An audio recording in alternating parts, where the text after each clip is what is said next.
Hi, Kim Rayner here. Welcome to episode 16 of All About Spirits Life After Cancer. And today's episode is going to be short. I am traveling today and I didn't even post an announcement saying that I'm going to be live in a little bit. But today's episode is called, Can You Get Cancer of the Cuticle? And the reason that I do these episodes, first of all, is because when you've been diagnosed with cancer, it really can flip your life upside down and it changes the way that you live in the world. It can impact your family life, your social life, your sex life, your work life, your finances. And this program is really all about how do I deal with all of that stuff and how do I deal with it in the realm of spirit. So the episode, Can You Get Cancer of the Cuticle, came about because I had a follow-up appointment. For those of you who have been following for a while, I had gone through 84 rounds of chemo back in November and October and November, and I went to see my dermatologist last week. And the part that they've been watching has been growing and it got more red. And she said, I want to do a biopsy. And my initial reaction as a cancer survivor is, oh my God, I'm pretty sure that it's cancer. So what I want to talk about today is the impact that, other people may not experience when we get something that seems like this should be just a little blip on the radar, or it's not that big a deal. Our central nervous systems as cancer survivors end up getting rewired. And we have this way that we start looking at things through that lens of cancer and through the lens of, oh my gosh, I'm going to get sick again, or this is really, really bad. And it's a phenomenon that lots of us experience. So what do I do with that when it happens? How do I navigate that? And one of the biggest things for me has been learning how to stay in the present moment, to really be able to sit and say, okay, the truth is, I don't know what the truth is at this moment. Right now, I'm in my body is intact, I'm breathing, I'm walking, I'm functioning, I'm talking to you on Facebook Live. So I don't have to travel down the highway to, this is going to be the worst thing that's ever happened in my life, or this is the end, this is the beginning of the end. I can just stay and be present with what's going on with me. I can pay attention to my central nervous system. I can look at my body and say, wow, what is going on for me here? Where am I feeling this? Am I feeling it if I close my eyes?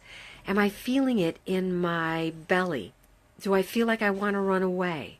Do I feel like do I want to hide from it? Or do I feel like I want to fight? And that's part of that whole central nervous system activation, the fight, flight, or freeze part of our lives.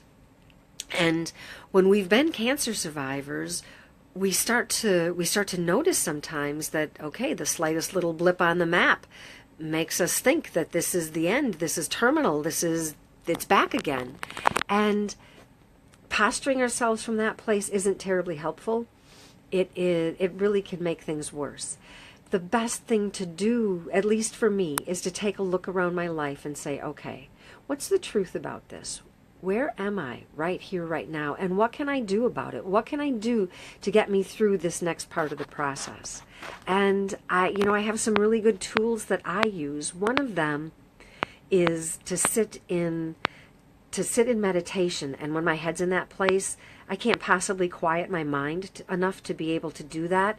So I go out on YouTube and I start looking I just do meditations. I'll do like a healing meditation or a relaxing meditation, and I'll pull up that information, and there will be tons of meditations that pop up. I'll put in my headphones and I'll sit and I'll just listen, and I'll listen and I'll relax. One thing that I absolutely don't do is start poking around on the internet. And I probably have talked about this before.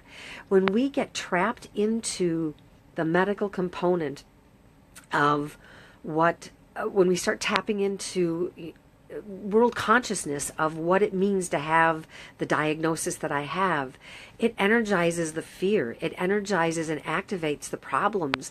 And that's not helpful to us in the healing process. One of the other things that I often do is go to I go to Louise Hay, and I start looking at the information about what this particular episode could mean. So my biopsy was done on the left side of my cheek. So I know spiritually the left side has to do with the feminine, and it also has to do with the receiving energy.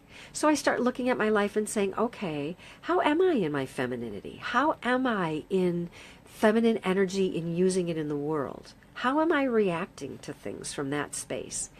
And then the fact that it's my skin that's having the issue, well, the skin is our largest organ, and it's how we present to the world. So I start looking at that and saying, okay, well, what's the truth about where I'm at with being present in the world? How am I with showing people where I am and what's really going on with me, and how do I invite people in?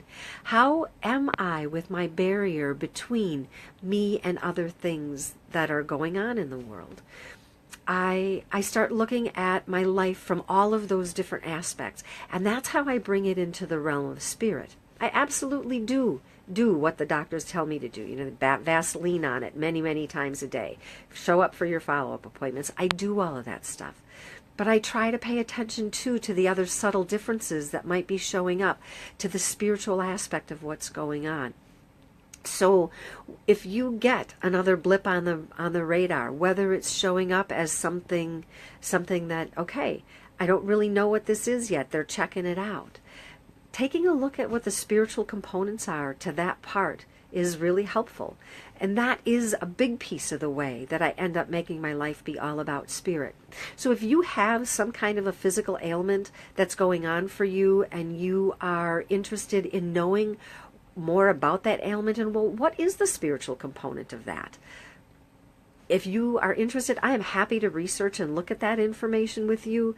I know that I did my whole cancer treatment from that perspective. I looked at it like, okay, I have ovarian cancer. What's gone on in my life? First of all, what does cancer mean? And, well, cancer means hardened bits of anger. It means sometimes long-standing secrets. And it means resentments.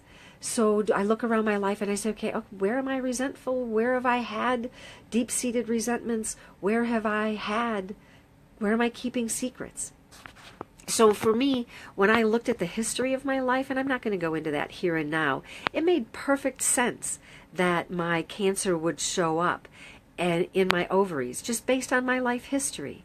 So it was really helpful for me to know that. So the book that I'm talking about is by Louise Hay, and if you Google her, you will find a lot of information about her. She's really a wonderful author, and I would invite you to take a look. If you want help looking at your diagnosis and saying, well, what might the spiritual components of that be? Feel free to reach out to me. You can do it on at the bottom of this post. You can send me a private message, and I'd be happy to take a look at it and share the information with you. And I want to just remind you that if you are re-diagnosed, or if you do have a blip on the radar, I don't know if you can get cancer of the cuticle or not, but my head goes to, oh my God, it's cancer, and this is the beginning of the end.